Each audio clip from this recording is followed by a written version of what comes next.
China escapes unscathed. World leaders. UN summit. Exhaustion has set. China spent most on green energy, opened most coal power plants in 2022. China's speech at the United Nations has caused friction with critics who allege that countries have grown quiet on Beijing's hypocritical stances with respect to a number of issues, ranging from human rights to the energy crisis. We saw this with a number of Beijing Olympic sponsors who preach social justice in the US and turn a blind eye towards mass torture, rape and forced labor in China. Representative Mike Waltz, Republican Florida, chairman of the House Armed Services Subcommittee on Readiness, told Fox News Digital. The appeal of the Chinese market is just too tempting despite their long history of stealing IP, subsidizing competitors and using slave labor, he added.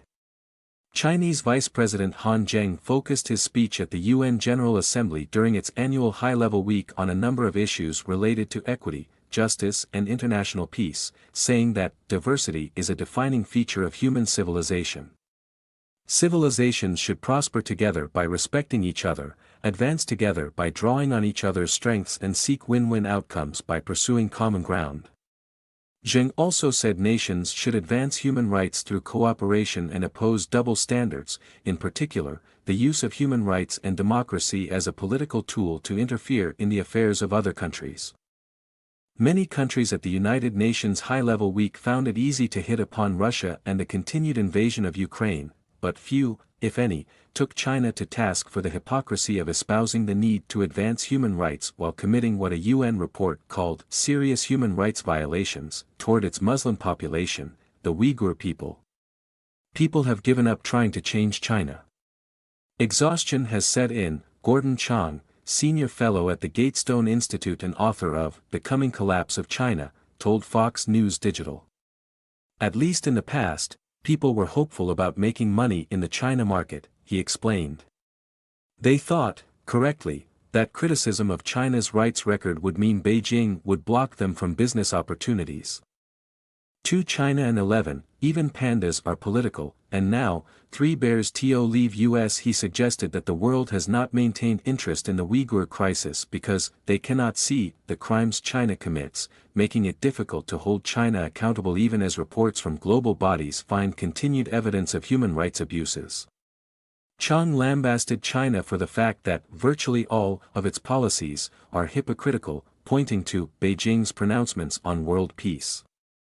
While saying that China has never attacked any other society, China is fueling the Ukraine war with lethal and other aid to Russia, is supporting insurgencies that look like wars in North Africa, and is threatening in East Asia to break apart neighbors as well as annex Taiwan. Chang said. He added that, climate activists are not willing to call out Beijing because they think by doing so Chinese leaders will be offended and will not cooperate on an enhanced climate deal, but he said the activists have got it backwards. Waltz pointed to China's stance on energy and its urging of the rest of the world to engage new energy policies while continuing to open more coal-fired plants than the rest of the world combined. Bloomberg NEF released a report at the beginning of 2023 that found China had spent more than $500 billion on low-carbon energy production, accounting for half of the total spent around the world in 2022, but the country still possesses an almost unquenchable thirst for coal and oil energy consumption. According to energy watchdogs, the Center for Research on Energy and Clean Air, a non-profit think tank in Helsinki, published a report this year that detailed how China's coal power plant permitting, construction and project announcement accelerated dramatically in 2022, the highest level since 2015 and exceeding that previous peak. The only point on which nations continue to find common ground to try and hold China accountable is the issue of Taiwan, but even then the support is checked by the fact that nations continue to affirm the One China policy, part of what the White House has called strategic ambiguity, about its defense of the island.